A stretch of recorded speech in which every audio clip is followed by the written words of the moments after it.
அனைவருக்கும் இனிய காலை வணக்கம். அப்கமிங்காக வரக்கூடிய எல்லா போட்டித் தேர்வுகளுக்கும் நடப்பு நிகழ்வு சார்ந்த பகுதி மிக முக்கியமானதாக கருதப்படுகிறது. அந்த வகையில் இன்றைய ஷார்ட்ஸில் என்னென்னு பார்த்தீங்கன்னா மெட்ரோ ரிலேட்டடான தகவலை தான் நம்ம உங்களோட பகிர்ந்து கொள்ள ஆசைப்படுறேன். ஏற்கனவே டிஎன்பிஎஸ்சி தேர்வாணையம் மெட்ரோ ரிலேட்டடாக நிறைய கேள்விகளை கேட்டிருக்காங்க. இப்போவும் கேட்பதற்கு வாய்ப்புகள் இருக்குது. இப்போது ஓட்டுநர் இல்லாத மெட்ரோவை சோதனை செஞ்சுருக்காங்க. எப்போ சோதனை செஞ்சாங்கன்னா மார்ச் 21, 2025. நிச்சயமாக இந்த கேள்வியை எதிர்பார்க்கலாம். ஏன்னா ஃபஸ்ட் டைம் ஒரு சோதனை நிகழ்வதை பற்றி ஏற்கனவே கேட்டிருக்காங்க.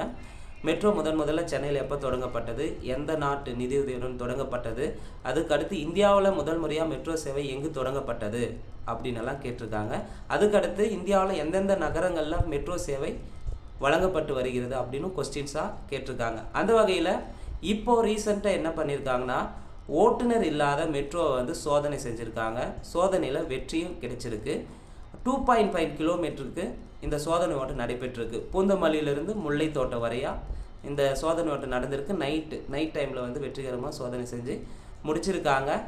ஸோ இந்த கொஸ்டின்ஸ் அப்கமிங்காக வரக்கூடிய குரூப் 1 to குரூப் 4 எதிர்பார்க்கலாங்க. ஸோ இதை மறக்காமல் இன்ட் எடுத்து வச்சுக்கோங்க. நிச்சயமாக நடப்பு நிகழ்வு சார்ந்த பகுதி மிக மிக முக்கியமானது. இப்போ இருக்கக்கூடிய நியூ சிலபஸ் படி எல்லாத்துலேயும் குறிப்பாக ஆவரேஜாக ஒரு சில டாப்பிக்கை தவிர மற்ற எல்லாத்துலேயும் கரண்ட் அஃபேர்ஸ்னு லாஸ்ட் லைனில் ஆட் பண்ணியிருக்காங்க. ஸோ இந்த வாய்ப்பு மிக மிக முக்கியமானது. 2025 அரசு பணி என்பது எல்லோருடைய கனவாக இருக்கும். அடுத்து நெக்ஸ்ட் பார்த்திங்கன்னா 2026 சட்டசபை தேர்தல் இருக்கிறதுனால நமக்கு இந்த ஆண்டு நிறைய போஸ்டிங்ஸ் ஃபில் பண்ண போகிறாங்க. ஸோ தொடர்ந்து ப்ரிப்பேர் பண்ணக்கூடிய மாணவர்கள் தொடர்ந்து ப்ரிப்பேர் பண்ணுவாங்க. நன்றி, வணக்கம்.